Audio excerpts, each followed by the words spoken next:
"Daddy, the girl in the trunk is asking you to let her out." Our 4-year-old daughter's innocent yet chilling words cut through the air during our family drive. I couldn't overlook the rigid tension in my husband's expression. Whether he was feigning ignorance or genuinely stunned, his face turned ghostly pale as he glanced at our daughter through the rearview mirror, his eyes wide with fear. "That's a frightening thing to say. You shouldn't make up such stories," I admonished him sharply from the passenger seat. "Should we stop at the rest area?" If you are not subscribed, I recommend you subscribe and activate the bell so you don't miss any videos. We had been married for 5 years, a union marked by my unwavering support for his demanding career. But now, the facade of our happy life was beginning to crack, all due to our daughter's eerie, otherworldly gift. I, Charlotte Clark, had married Freddie when I was 27, and he was 4 years my senior. The next year, our beautiful daughter Sophia came into our lives. She had always been a picture of health and vitality, recently celebrating her 4th birthday. Our lives had been a whirlwind of busy yet joyful moments. "How about visiting the zoo next Sunday?" Freddie suggested, trying to lighten the mood. "Yay, I want to see the giraffes." Sophia's excitement was infectious, and I found myself smiling at their playful banter. Freddie had been nothing but loving and attentive since our dating days, and that had not changed with marriage or fatherhood. He cherished his days off, always eager to engage in family outings and activities, proving himself to be a wonderful father. "I'm so blessed to have married this man," I thought, watching them bond with a heart full of warmth. But beneath the surface of our seemingly perfect life, an ominous change was brewing. "What? You're being transferred to a different department?" I asked, my heart sinking. "Yeah, it's company policy. They want me to gain experience in different areas," he replied, his voice heavy with resignation and weariness. The news was a blow to our family. He was being moved to the most demanding department, which meant even less time together. Our tranquil existence, filled with love and routine, was on the brink of upheaval. Freddie's new role threatened to pull him further away from us, casting a shadow over our once bright future. My mind swirled with concern and a gnawing fear for the unknown days ahead, wondering how we would navigate these treacherous waters while preserving the precious bond we had so carefully nurtured. "Daddy, are you not going to play with me anymore?" Sophia's voice trembled with uncertainty. Freddie knelt beside her, his face etched with regret.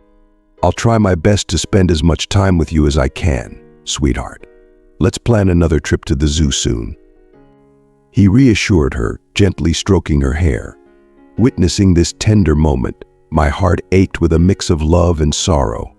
The weight of his job transfer, though not affecting his salary or our home location, was still a significant change for our family. The thought of losing precious family moments left me feeling a profound loneliness. Yet I knew Freddie bore the heaviest burden, trying to adjust to his new demanding role. "Please don't overextend yourself," I urged, knowing his tendency to throw himself wholeheartedly into his work. Regrettably, my fears were soon realized. At first, Freddie managed to carve out time for both family and rest, despite his busy schedule. But within a month, his presence at home dwindled sharply. Late nights became the norm, and he often returned home after Sophia was already asleep. He was frequently out drinking with clients and even started working on his days off. My worries deepened as his absence grew more pronounced. One evening, I confronted him gently. "Can you take a day off next Sunday? Sophia misses you, and I'm worried about how hard you're working." His reaction was sharp and defensive. "Who do you think I'm doing all this for? Should I just cancel client meetings and risk losing my job?" he snapped. "I didn't mean it that way. I'm just concerned about your well-being," I replied softly. "That's none of your concern. Just make sure we have enough money for next week's client dinner," he retorted coldly. The man who once was my loving, attentive husband had transformed under the weight of his new responsibilities. His irritability and frustration were now directed at me more often. He started spending lavishly under the guise of client entertainment, which began to strain our finances. Despite his harshness, I couldn't bring myself to be angry. I was more worried than anything else. I remembered his kindness and his warmth, and it pained me to see him this way. I knew I needed to find a way to get him to slow down, or he might collapse from sheer exhaustion. Seeing him unravel this way, I realized how much he was struggling. His once warm and kind demeanor had been overshadowed by stress and frustration. The distance growing between us was like a cold shadow over our lives. My heart ached for the man I loved and the life we cherished. I had to find a way to remind him of the importance of our family and the love that held us together. Without it, he was at risk of being consumed by his relentless drive, and our family would suffer the consequences. After half a year had passed since Freddie's transfer, our home had transformed into a place where he merely came to sleep.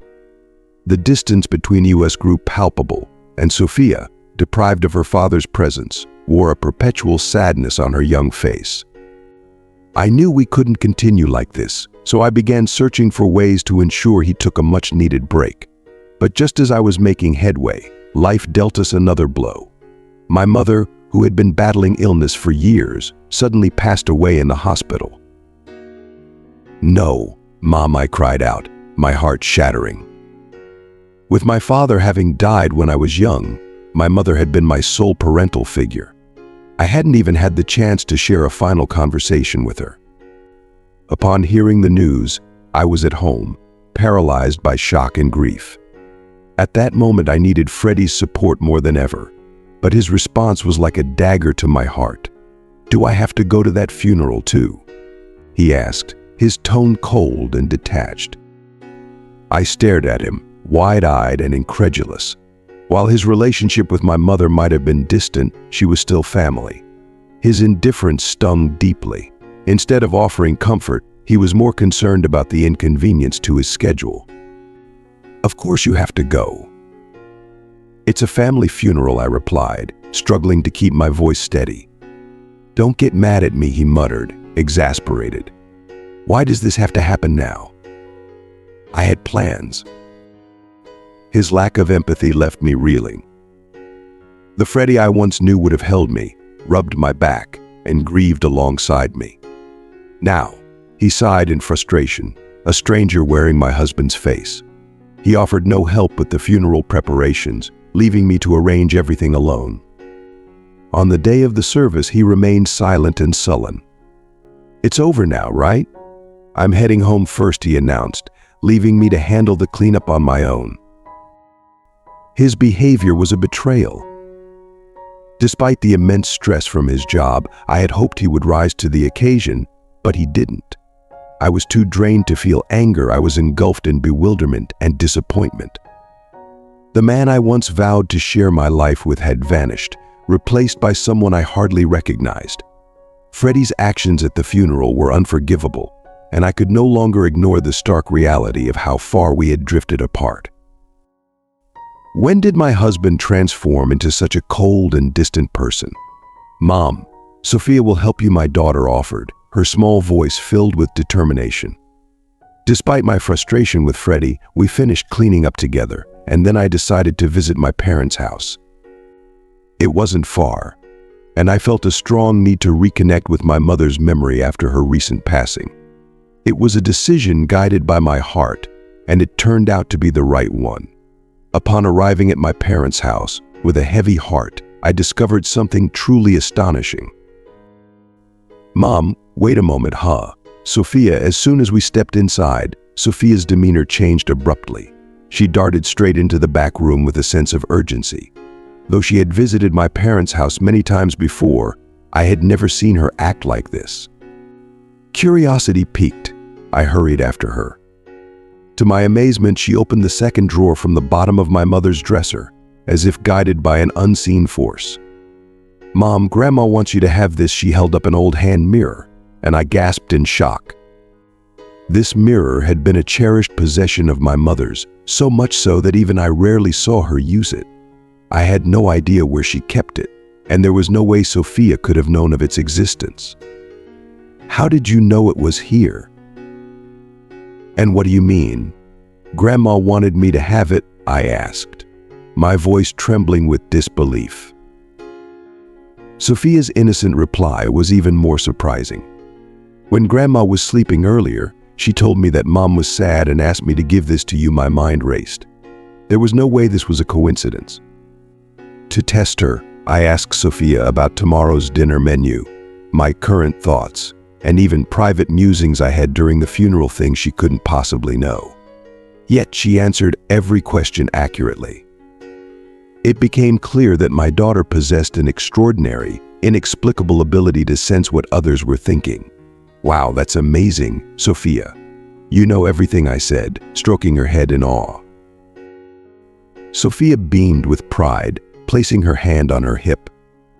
That's right, Sophia knows about Dad too. What do you mean, I asked, my heart pounding. Her next words were both unbelievable and unforgivable. As she spoke, revealing the unimaginable truth about Freddie, my world came crashing down. It was as if a dark veil had been lifted, exposing secrets that tore at the fabric of our family. The image of the loving husband and father I had held onto was shattered, replaced by a painful reality. The sorrow from losing my mother, compounded by the betrayal I now faced from my husband, was almost too much to bear. I felt a surge of emotions: anger, sadness, and a profound sense of loss. My husband, the man I had loved and trusted, had become a stranger, and amidst this turmoil, my daughter, with her innocent wisdom, was the beacon of truth. I knew our lives would never be the same again, and as I held the old hand mirror, I realized it was not just a gift from my mother, but a symbol of the clarity and strength I would need to navigate the difficult path ahead. Then, a few weeks after my mother's funeral, I decided to confront Freddie. By the way, I'm visiting my friend Sophia next Sunday, I mentioned casually one morning as Freddie was about to leave for work. He abruptly stopped and frowned, a look of genuine trouble crossing his face. Really? Oh no, I'm off that day. That's too bad, he replied, his voice tinged with forced nonchalance. Sensing the artificiality, I let out a silent, knowing smile. Now that I knew the truth, all affection for Freddie had drained away from my heart. On that Sunday, I left the house with Sophia, pretending to go visit my friend, but instead we simply killed about an hour before returning home. Dad, he's over there, Sophia pointed towards the garage, her innocent eyes wide with anticipation. Following her lead, I walked to the garage, the shutters still down. Taking a deep breath, I knocked lightly. Freddie, I know you're in there. Open up. Charlotte? I thought you and Sophia had plans, he stammered, clearly flustered. It's canceled. If you're going somewhere, we want to come with you, I replied calmly, hiding the turmoil inside. He hesitated, clearly caught off guard. I had a pretty good idea of what was happening behind that shutter, but I chose to remain silent, watching and waiting. Sophia wants to go for a drive too, I added, using our daughter's hopeful voice to corner him. With a heavy sigh, Freddie had no choice but to comply. A few minutes later, he reluctantly opened the garage, and we set off on a drive together. As I sat in the passenger seat, watching Freddie navigate the familiar streets, I solidified my final decision. Our marriage, once filled with joy and love, had irrevocably changed. The happy days we once shared were gone, and there was no going back. The betrayal I felt was too deep to overcome, and the facade of a loving husband had crumbled away, revealing a stranger in his place. Throughout the drive, I reflected on our journey together. The laughter, the shared dreams, the tender moments with Sophia, all those memories felt like they belonged to a different lifetime. Now, the man beside me was a shadow of the person I had vowed to spend my life with. The realization that our marriage was over settled heavily in my heart. As we drove in silence, I knew that I had to move forward for Sophia's sake and my own. The painful truth of Freddie's actions had shattered the trust and love that once held us together. It was time to let go of the past and face the future with strength and determination. The road ahead would be challenging, But I was ready to embrace it, leaving behind the remnants of a broken marriage and forging a new path for Sophia and me. Hey, did you know Sophia has a special power? I finally brought it up as we merged onto the highway, unable to keep it to myself any longer. Freddie furrowed his brows in confusion, clearly taken aback by the sudden confession. Huh, what do you mean? That's a silly joke, he laughed dismissively, trying to brush it off. Daddy, the girl in the trunk is asking you to let her out from the back seat. Our daughter's voice rang out with unwavering confidence. I saw the color drain from Freddie's face in that instant. Whether he intended to feign ignorance or not, his pale face and frightened expression were unmistakable as he glanced at Sophia through the rearview mirror.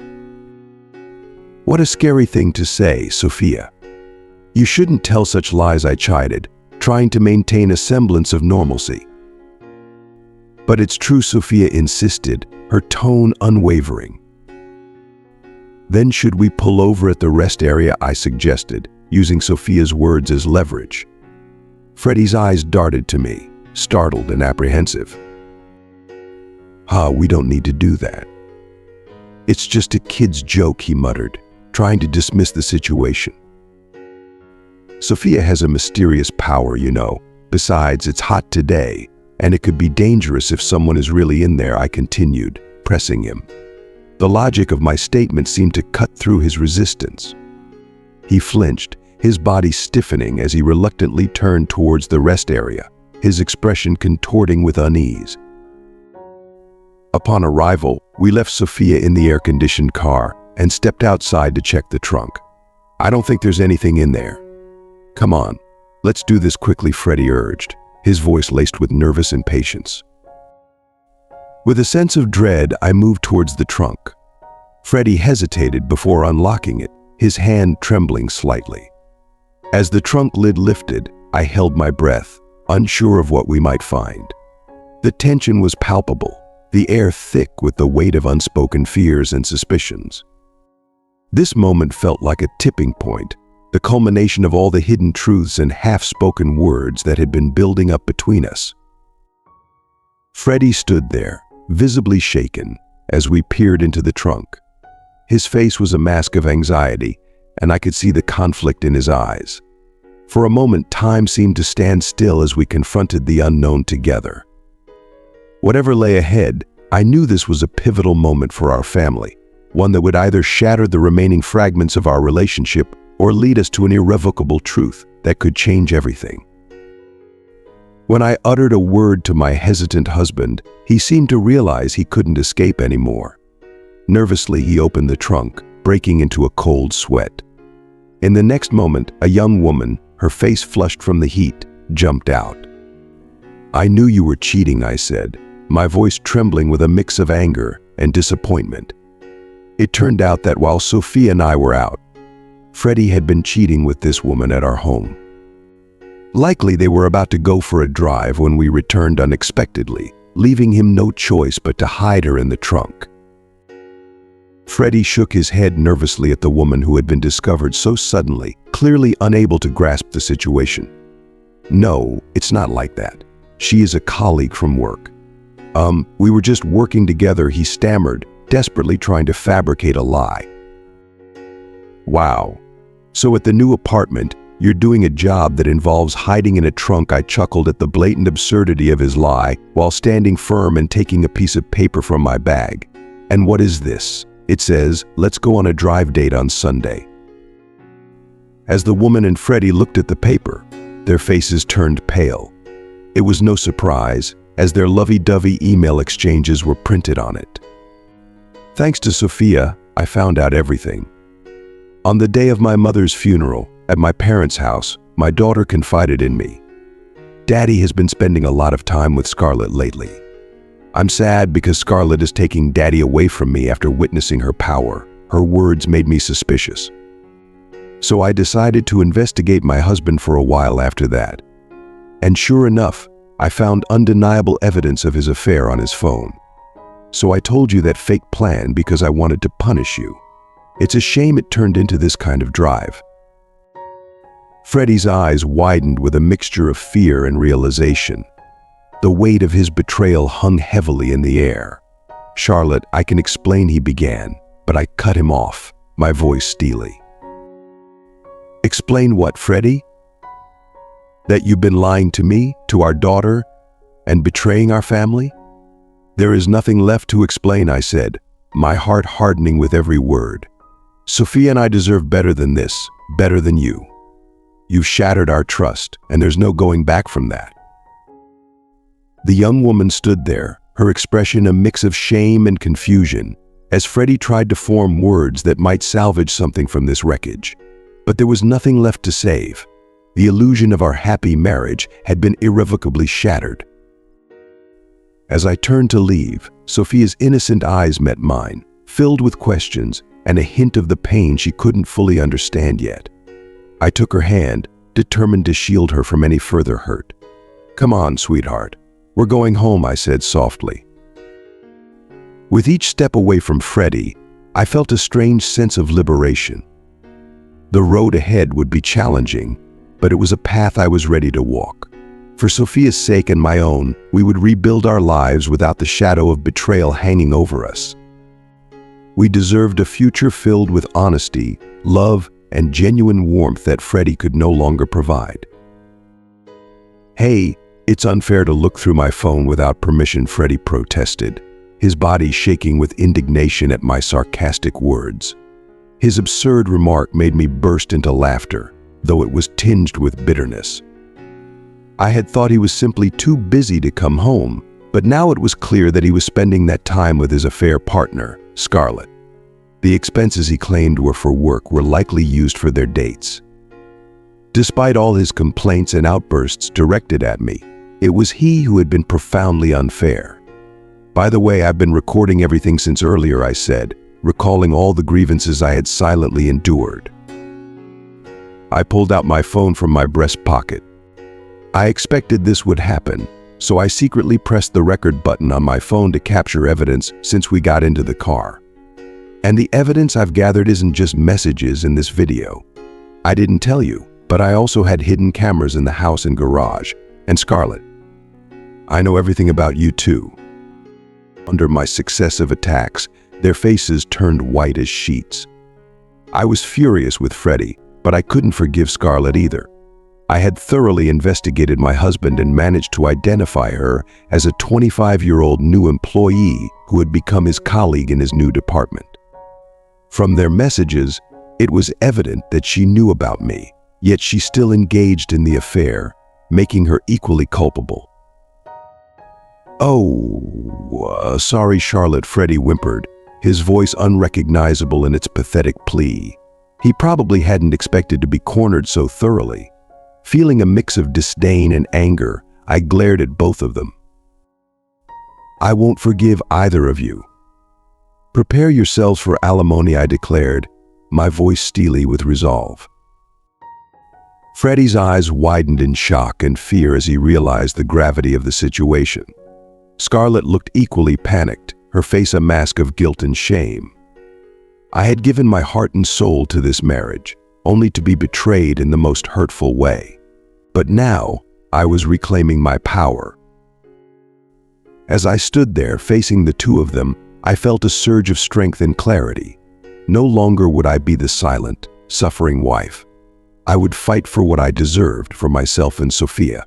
The days of enduring Freddie's lies and deceit were over. It was time to move forward, to build a life free from betrayal, and to ensure that justice was served. Upon hearing my firm words, perhaps realizing the gravity of their situation, both of them collapsed to their knees. In the aftermath, I divorced Freddie. The evidence I had meticulously gathered paid off. They were ordered to pay $300,000 in compensation. Additionally, I secured $500 a month in child support from my now ex-husband. Their misfortune didn't end there. Word of their affair spread throughout the entire company. Working in the same department made things unbearably awkward, and eventually they broke up. They became pariahs, looked down upon by their colleagues, and ultimately had no choice but to resign. burdened by the hefty compensation payments. They found themselves struggling to make ends meet. Meanwhile, I found solace in the newfound peace with Sophia. Our days were filled with joy and tranquility, untainted by betrayal or deceit. I showered Sophia with love and support, nurturing her incredible power and ensuring she grew up happy and confident. Our bond grew stronger, fortified by the trials we had overcome together. Looking back, I realized that this painful chapter had led to a new beginning. I had reclaimed my life, filled it with positivity and strength, and created a loving, supportive environment for Sophia. We faced the future with hope, knowing that we were stronger and more resilient than ever before. And so, after overcoming betrayal and heartache, we emerged stronger, finding peace and joy in our new life. The story of Freddie's deceit, the uncovering of the affair, and the consequences that followed serve as a powerful reminder of the strength we can find within ourselves, even in the darkest times. Sophia and I now cherish each day, filled with love and hope for the future. What have you learned from this journey? Reflect on the lessons about trust, resilience, and the power of truth. Share in the comments below one thing you've learned from this story and how you plan to bring it into practice in your own life. If you like this video, please leave your comment below, and don't forget to like, share, and subscribe to our YouTube channel for more inspirational content. Thank you for watching.